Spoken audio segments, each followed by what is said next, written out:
And so these Jewish stories about Jesus are anything but literal stories.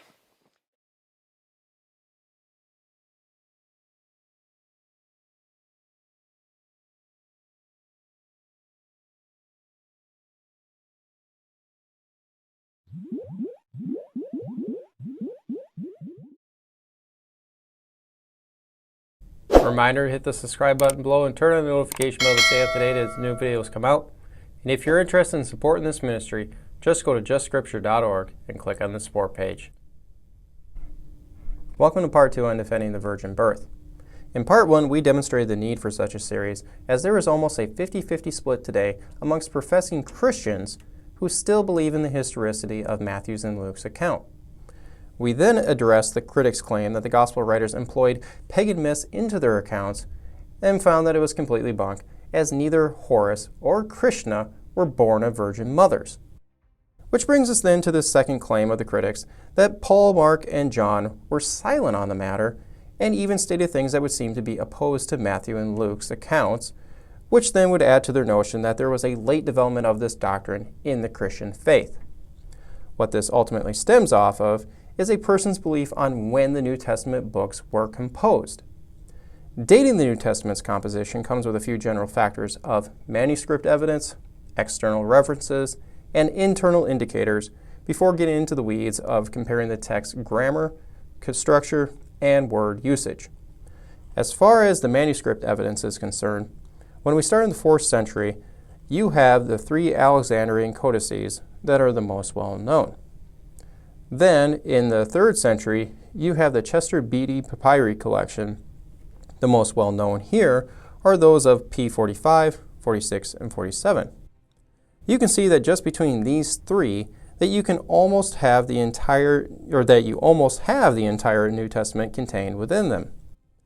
Overlapping the 2nd and 3rd centuries is the Oxyrhynchus collection from Egypt.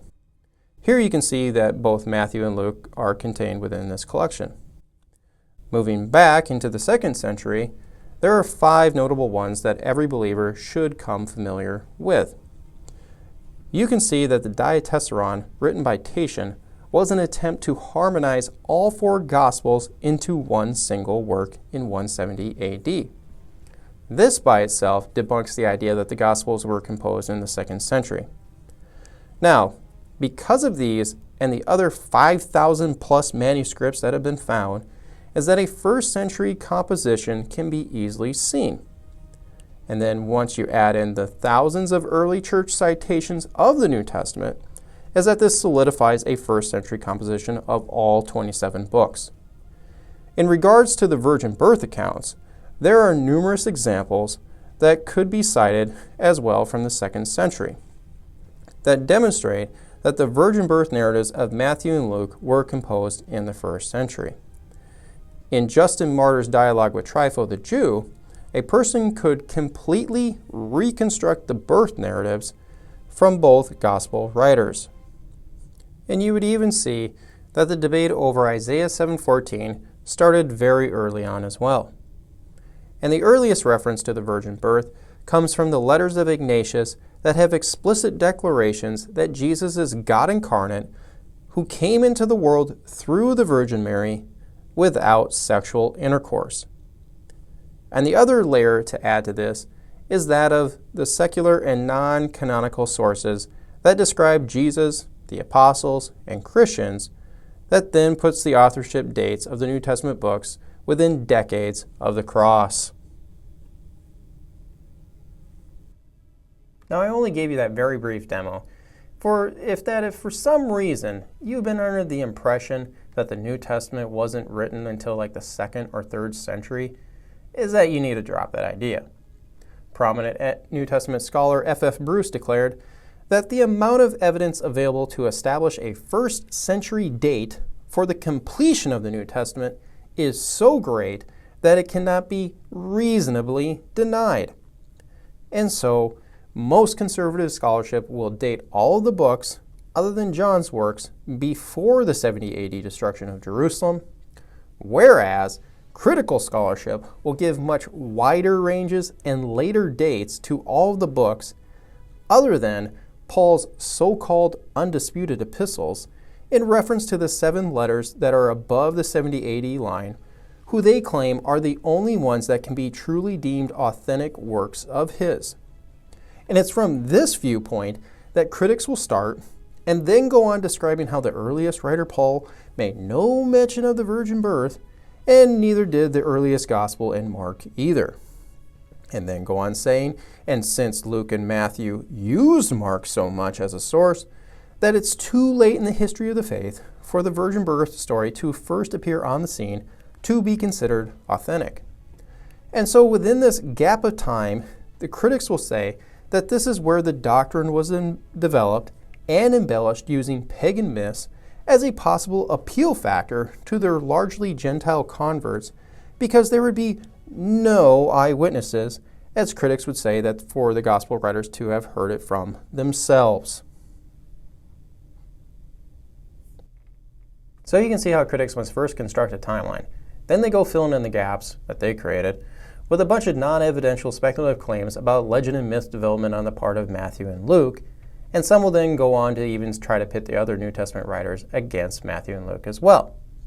But another part of the reason why they won't date the books prior to the 70 AD destruction is because if one, let's just say, Acts' abrupt endpoint be an internal indicator, is that this would then follow that it was composed around, say, 62 AD, with the Gospel of Luke being written just before this, and then that would then put Mark and Matthew's Gospels much earlier as well, if one believes that Luke used Mark as a source.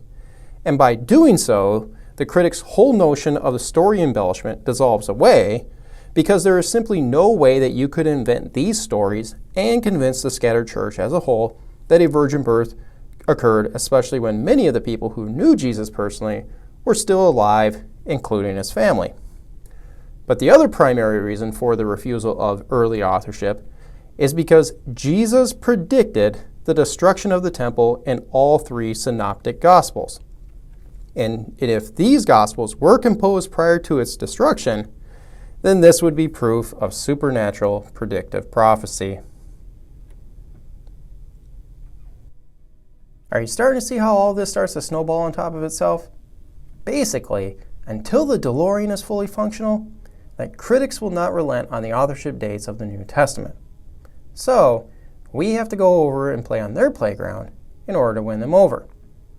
So, let's take a look at how silent or anti-virgin birth these 3 really were. First up, Paul. Here, Romans 1:3 and Galatians 4:4 will be used as proof texts that Paul did not have a virgin birth in mind. But, like usual, when critics start firing proof texts against us, is that they won't even consider the context of the verse that they're pulling it from, and sometimes they won't even cite the whole verse altogether, as you'll see why. Take, for instance, Romans 1:3. On first glance, it might seem like Paul gave a statement that Jesus was procreated. You have the word sperma here used, and then it says that he was made, and then a critic would then bust into something about how the ancients didn't know that women carried eggs, and they were just seen as incubators for the man's seed. And then the very last line there, that'd be the big uppercut saying, according to the flesh. And you know what, as a believer, this could probably make you nervous on first glance, but how about we look at the whole verse for starters? Because Paul said, concerning his son, Jesus Christ. Whose son is he talking about? God's son. Now let's dive into what Paul meant by Jesus was made of the seed of David according to the flesh. The seed of David phrase can be found in another of Paul's epistles. And the takeaway here is that Jesus is simply a descendant of David, which is a messianic requirement of the Davidic covenant. And Paul calling Jesus God's son is also part of that makeup from Psalm 2. So, all Paul did here was to reiterate that Jesus is the Messiah, being God's son, and a royal descendant of David. And that is why many modern versions say a descendant of David. But what critics won't bring up is that Paul kind of alluded to a virgin birth later in Romans, because Paul said Adam was a type or prefigured the Messiah. This would immediately hearken the reader back to the garden with God telling the serpent that a Messiah will come, but says he will come from the woman's seed and not the man's. And since ancients didn't know about women carrying seed, that the only way this makes sense was if God was alluding to a miraculous virgin birth right from the beginning, and Paul understood this as well. So, Paul said Jesus was born of a woman in Galatians 4:4, that there again has nothing to do with procreation, but a messianic qualification, as the whole verse says, "But when the fullness of time was come, God sent forth his Son, made of a woman, made under the law." First, Paul gives us a general chronological remark, and then says that God sent forth his Son. Paul called Jesus God's Son, just like he did in Romans 1:3. And he being sent forth describes Jesus already in existence before being born of a woman. Paul didn't need to elaborate on this to his readers by including some statement about how there was no sexual intercourse involved.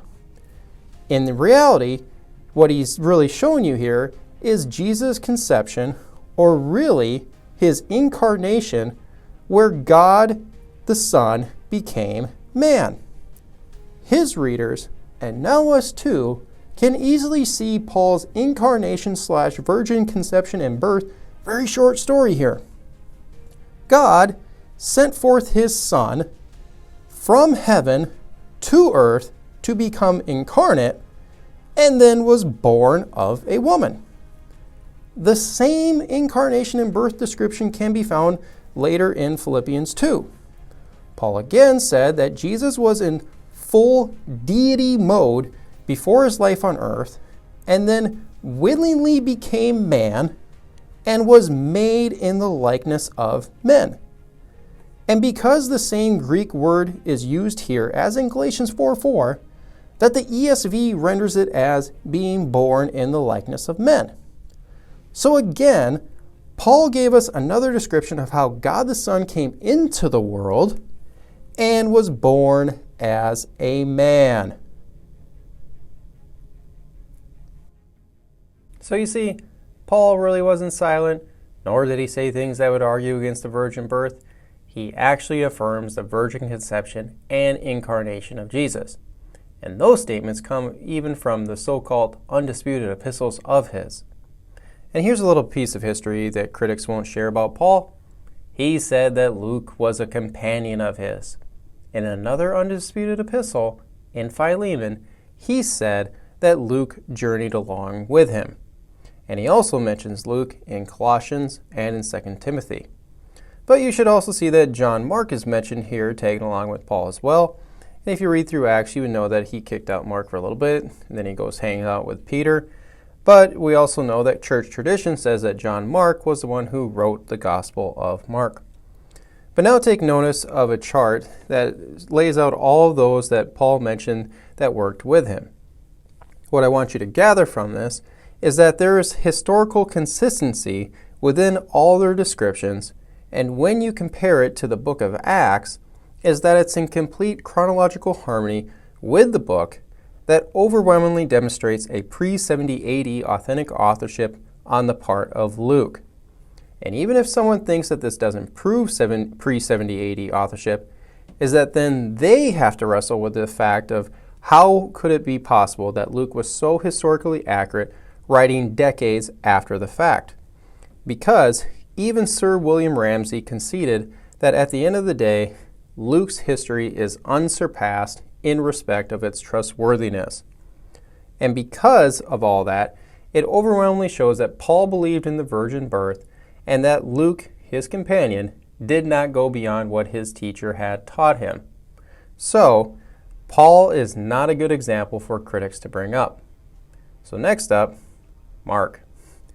3:21 and 6:3 are the ones that critics say undermine an early Christian belief in the virgin birth. Here, too, we will see that context, chronology, and common sense will demonstrate why these are poor examples. By chapter 3, John the Baptist is already in prison, and Jesus is back up north in the Galilee area in full ministry and miracle-producing mode. There's a lot of build-up here to take note of. To this point, and it's a pivotal turning point in Jesus' ministry. At this point, he has become so famous throughout the Judean area for his teaching, casting out demons, and healing the sick. After he heals the leper, Jesus' fame was everywhere. And he really starts to push the envelope on who he is by proclaiming that he has the authority to forgive sins and that he has the authority over the Sabbath. And within all those scenes, he kept referring to himself as the divine Son of Man figure from Daniel 7. Now, let's take a look at how chapter 3 opens up. And Jesus entered again into the synagogue, and there was a man there with which had a withered hand. And the Pharisees watched Jesus, whether he would heal the man on the Sabbath, that they might accuse him. And after Jesus got done healing the man, look what the Pharisees do next. The Pharisees went forth and straightway took counsel with the Herodians against Jesus on how they might kill him. So what's the point of all that buildup? Well, think about it from another lens, and that's from Jesus' family. Your big brother in the last few months has become a rock star in everyone's eyes. Thousands are following him everywhere. He's performing miracles left and right, casting out demons, and telling the crowds and the Pharisees that he's the Lord, the Son of Man, i.e. God incarnate, and also that you're learning that the Pharisees are getting pretty upset with him for him doing all that. Don't you think that your concern level might just be over his safety? Like, maybe we need to go get him because he's out of his mind if he doesn't stop this, that he might get himself into real trouble and even possibly killed. Now look at how verse 20 starts in light of all that. And the multitude came together again, so that they could not so much as eat bread. So, thousands have gathered together and are physically pressing together to get to Jesus. Kind of sounds like there might be a safety issue here to be concerned about if you're his family. Now the main verse, verse 21. And when his friends heard of it, they went out to lay hold on him. For they said, he is beside himself, or out of his mind in other versions. The KJV says here, his friends, but you will see it translated as referring to Jesus' family because in verse 31 it clarifies that it was his siblings and mother that came. And because mom is part of part of the group that came, that critics will point and say that it's kind of weird for the mom of the Messiah to say this unless those later stories of Matthew and Luke were invented later on. You see, all they're trying to do is cast doubt on the virgin birth narratives. What's interesting is that Mark 6:3 gives us the four names of Jesus' brothers and also that he had sisters. John 7:5 tells us that they didn't believe that Jesus was the Messiah, but sometime after the resurrection, they became believers. I would argue that it happened when Jesus appeared to his brother James, that's when the light switch finally went off in his head, and that very likely he went home and told his brothers and sisters about it. So, does his sibling say Jesus is out of his mind really count much against the virgin birth?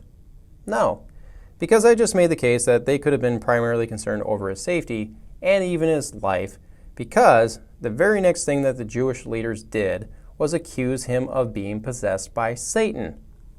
But regardless of that, we don't expect non-believers to believe in such a thing as a virgin birth, nor do we even know if Mary and Joseph even told the other kids about it. So what we really should take away here is all this just merely speculation, and you can't hang your hat on just speculation. But the real seed of doubt that the critics are really trying to plant here is over Mary. Because if mom thinks his actions are crazy, then it shows that the whole story about an angel appearing and telling her that her son is the Son of God is a later invention. Here, our timeline comes in handy once again. Because if I was to ask you, what was Jesus' very first miracle? You would respond with turning water into wine. But when did it happen? Well, it occurred before John the Baptist was put in prison because John 3:24 states this. Then, working forward from the 40 days in the wilderness, John the Baptist says that he sees Jesus again come walking by and recounts the baptism. Then the Apostle John records that about 5 days later was the wedding in Cana. Here, Jesus and his disciples were invited to the wedding and the reception. The hosts run out of wine to serve everyone and enter in Mom into the scene. The mother of Jesus said unto him, They have no wine. Jesus said unto her, Woman, what have I to do with thee? Mine hour has not yet come. Jesus knows that his mom wants him to perform an on-the-spot miracle to fix the situation. Jesus realizes it and reminds her that his ministry is not quite yet ready to start. Regardless, though, Mom says to the servants, Go do whatever he tells you to do. So, Jesus ends up getting them to fill up 6 large pots with water, does something over top of them, then, boom, everyone has the best wine they've ever had. So, this is a clear example that Mary knew that Jesus was the Messiah, as was told to her by the angel Gabriel before the events in Mark 3. But the interesting thing here is what John says at the end of the story. He writes, This beginning of miracles did Jesus in Cana of Galilee, and manifested forth his glory, and his disciples believed on him. After this, he went down to Capernaum, he and his mother, and his brothers, and his disciples. So, his brothers saw Jesus turn the water into wine right before their eyes. Did it make them the believers? Nope. Why? Who knows? Even the Jewish leaders admitted that Jesus was doing the miracles. They just couldn't accept that he was the Son of God. So, does 3:21 have anything to insinuate that Mary didn't know anything about the virgin birth? No. And neither does pointing to Jesus' non-believing sisters as well. Which takes us to 6:3 now. This takes place during Jesus' second year of ministry and prior to John's execution. Before 6:3's statement, Jesus did 2 big publicly known miracles. The first was him healing the possessed Gerasene man by casting out the demons out into the herd of pigs, and then after this, the man went and told everyone in town how he was healed by Jesus. And the other big public miracle was of him raising Jairus' daughter back to life. And then after this it says, He went out from thence and came into his own country, and his disciples followed him. And when the Sabbath was come, he began to teach in the synagogue. And many hearing him were astonished, saying, From whence has this man have these things? And what wisdom is this which was given unto him, that even such mighty works are brought by his hands? So, they admit that Jesus is teaching new things, has profound wisdom, and is doing miracles, but they continue saying the following. Isn't this the carpenter, the son of Mary, and the brother of James, Joseph, Judas, and Simon? And aren't his sisters here with us? And so they took offense at him. They, the hometown people, couldn't get over the fact that this is the same guy they saw grow up for the last 30 years without doing anything too big and spectacular in front of him. So, if these locals refer to Jesus as the son of Mary as some derogatory statement, that's really good, because it actually proves that the local community knew that Jesus was born before Mary and Joseph got married. So, thank you, critics, for bringing up a verse that indirectly supports the virgin birth narratives.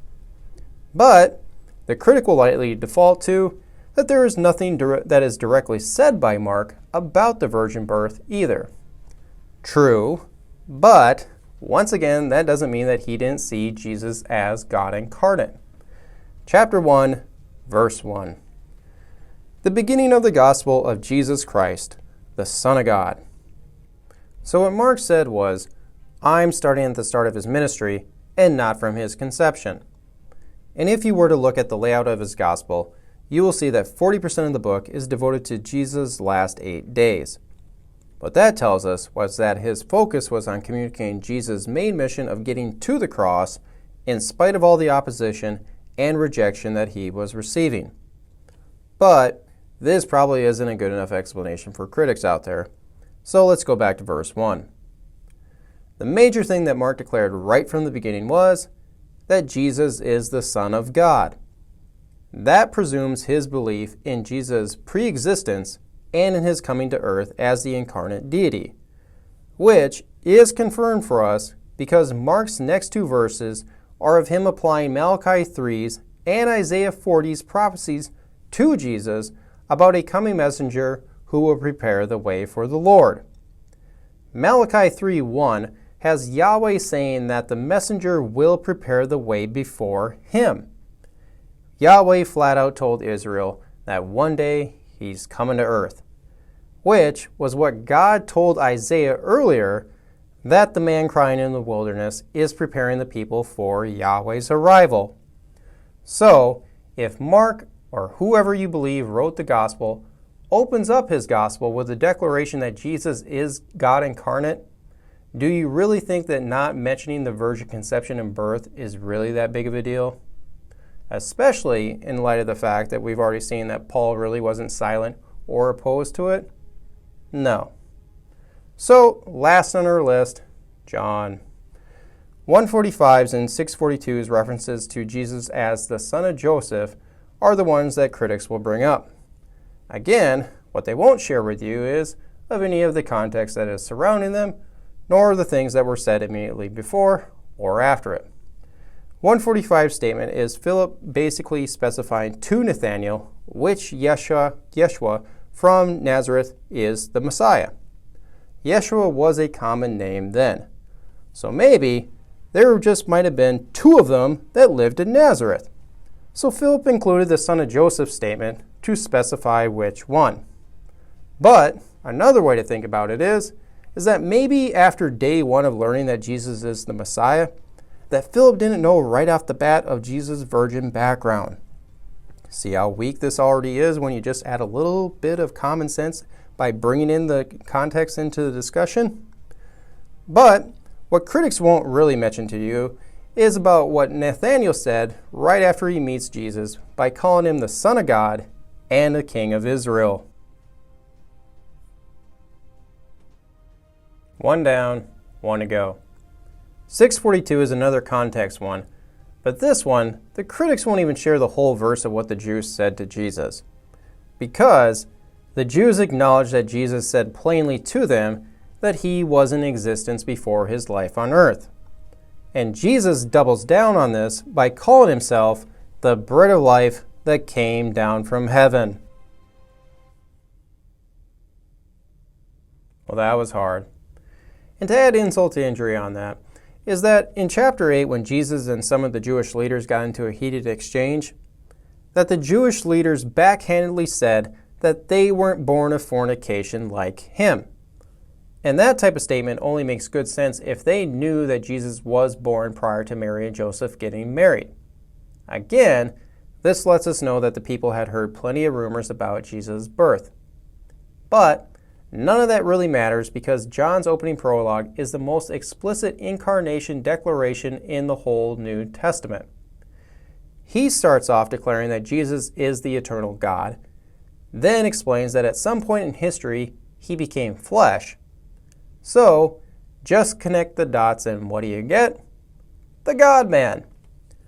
So, it's incredibly weak of critics to try to portray John as being ignorant of the virgin birth, especially since John's very own disciple was Ignatius of Antioch, who we already saw declaring that Jesus is the God-man who was truly born of the Virgin.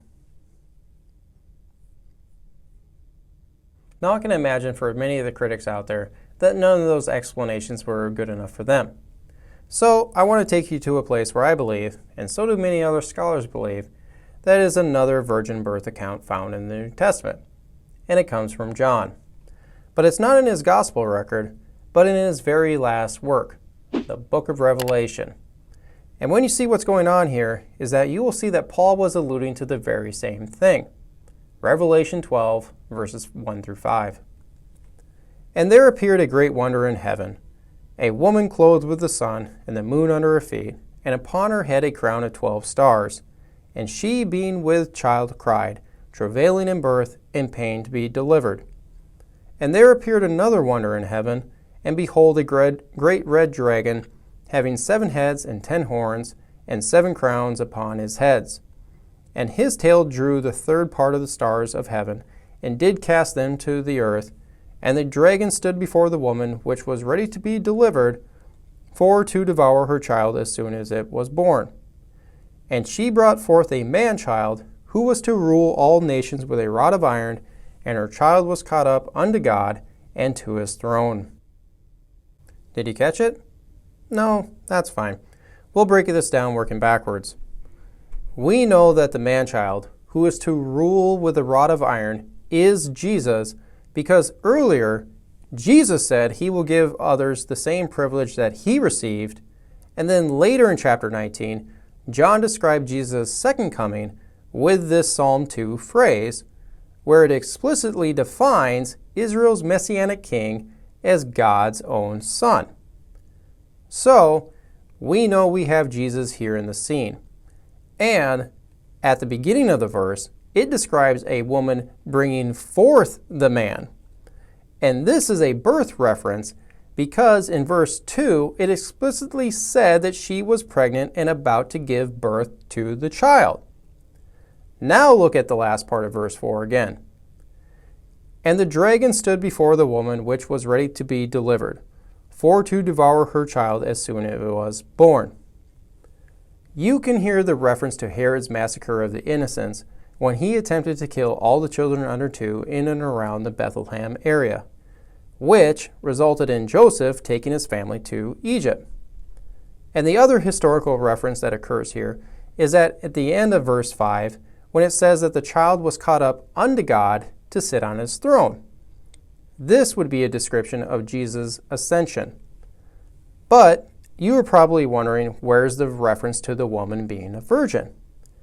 That can be found in the very first verse that describes the woman being clothed with the sun, the moon under her feet, and upon her head a crown of 12 stars. The kicker here is that John said he saw this appear in heaven, which is a reference to outer space, as he clearly is describing the sun, moon, and star that are in outer space. And the only female constellation of the 12 zodiacs is Virgo, the Virgin. What makes a lot of sense here is that John is having a similar experience to that of Daniel's that is described in chapter 8, where he observed the Aries constellation as the ram representing the Medo-Persian Empire and the Capricorn constellation, the goat, representing the Greek Empire. What's interesting is that there have been numerous zodiacs found in first century Jewish synagogues that demonstrate Jews were observing the heavens for insight that is biblically okay, as God said he created them for signs. And then in Isaiah, it says that God names all of the stars, which is part of God's response to Job, that he is the one who arranged the stars into their constellations. And then the psalmist wrote in Psalm 19 that the heavens declare the glory of God, and that they utter speech and show knowledge and have a voice.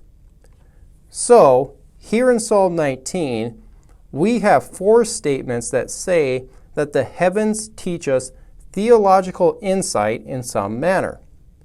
I'm going to repeat this, that we are not talking about horoscope reading here, fortune telling, or fatalism at all. Verse 4 says that their line goes out throughout all of the earth, and their words to the end of the world. In them hath he set a tabernacle for the sun. This is in reference to the ecliptic, an apparent line that the sun appears to travel on throughout the year as it moves through the 12 zodiacal constellations. Each month, the sun appears within a given constellation, but what the ancients would say and saw was that the sun was clothing it. But what makes Psalm 19 really special for our study here is that when Paul wrote his now famous statement in Romans 10, faith comes by hearing and hearing by the word of God, that he follows this up by answering a really important question about what about the rest of Israel who haven't heard that the Messiah has come? He says that in fact they knew and should have known, and that his scriptural support to this was by quoting Psalm 19, that the people of Israel saw the clear messaging in the stars that their king had come, which only makes sense if he's alluding to the same celestial signs that the Apostle John was referring to as well. So, in conclusion, is that even when we start from the critic's platform, that there is no scriptural support for the claim of late development or that the majority of writers were silent about the virgin birth. Reminder, hit the subscribe button below, turn on the notification bell, hit the like button, and leave a comment. And don't forget to visit us at justscripture.org. But in the meantime, stay salty.